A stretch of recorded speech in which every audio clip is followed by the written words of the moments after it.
Hi learners, welcome to the 20th module of school counseling. In this first video, we are going to discuss about the process of school counseling in general and consultation in school counseling in particular.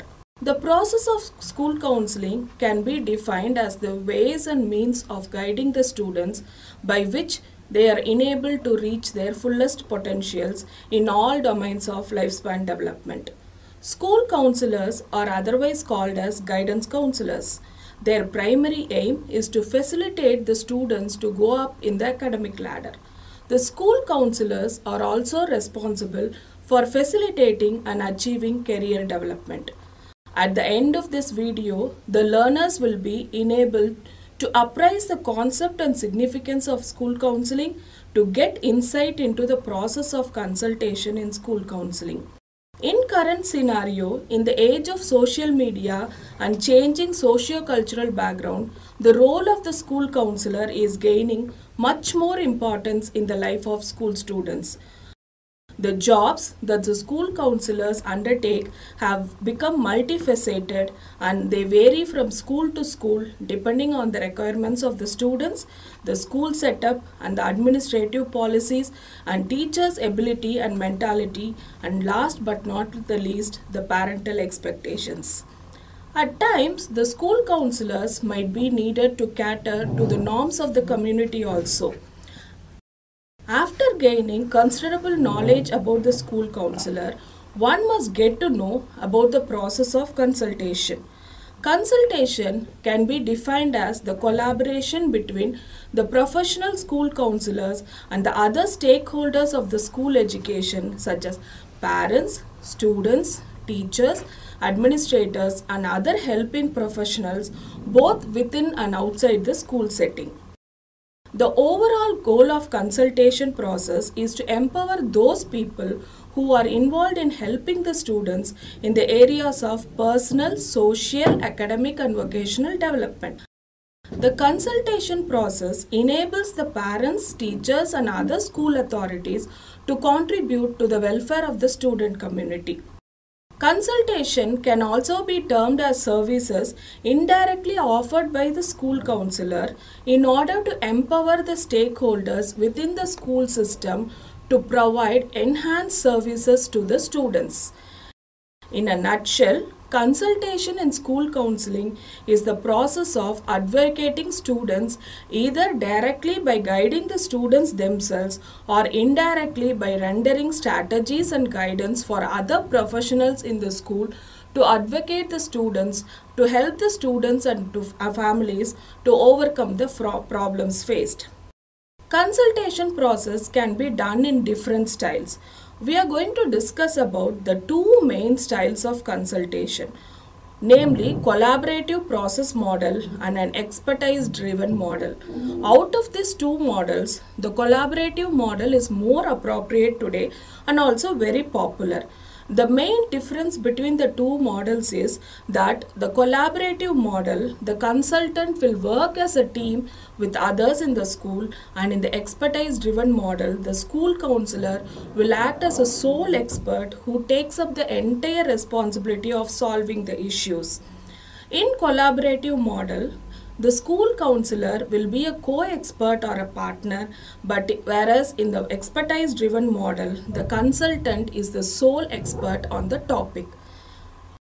In collaborative consultation, the school counselor focuses on rapport building, identifying the issues, solving the problems and capacity building on the part of the student or other stakeholders or the complete school system itself for the betterment of the student.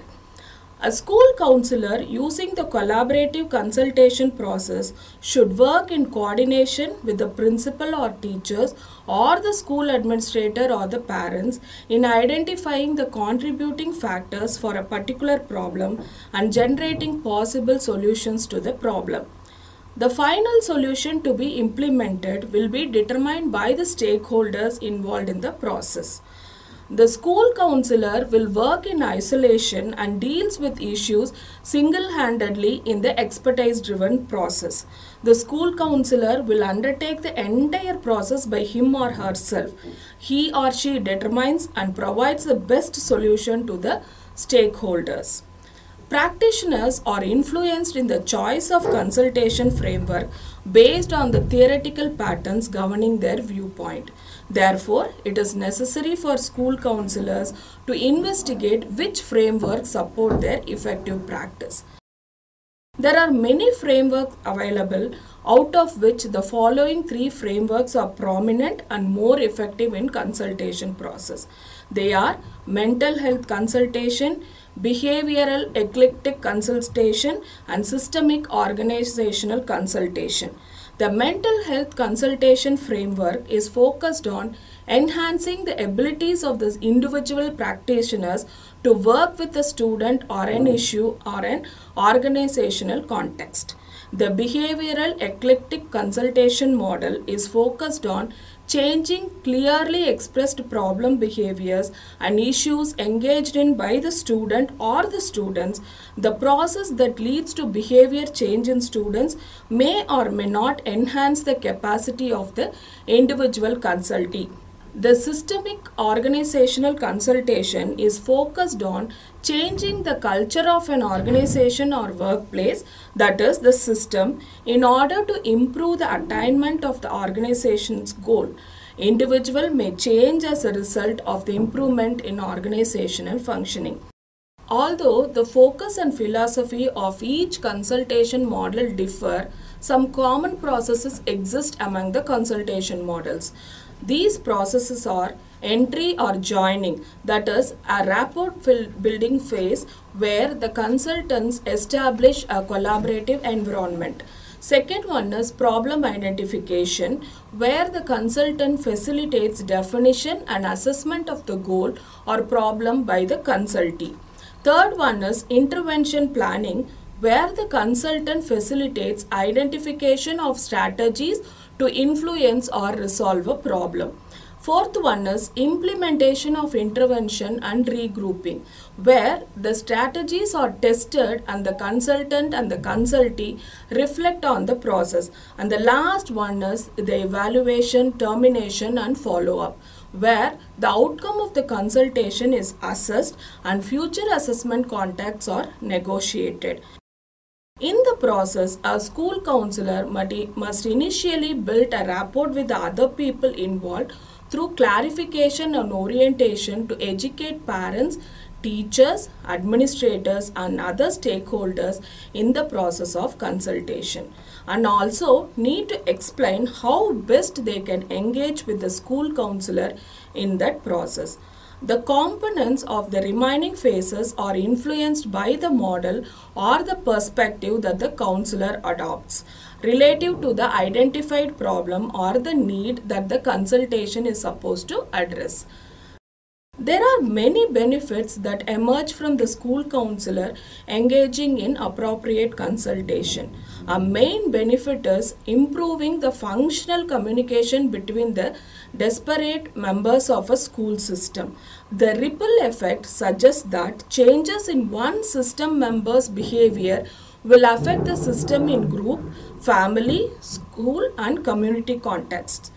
School counselors utilize consultation as a beneficial indirect service in a school system.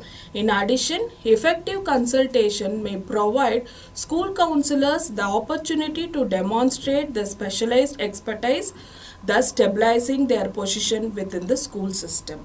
Thank you.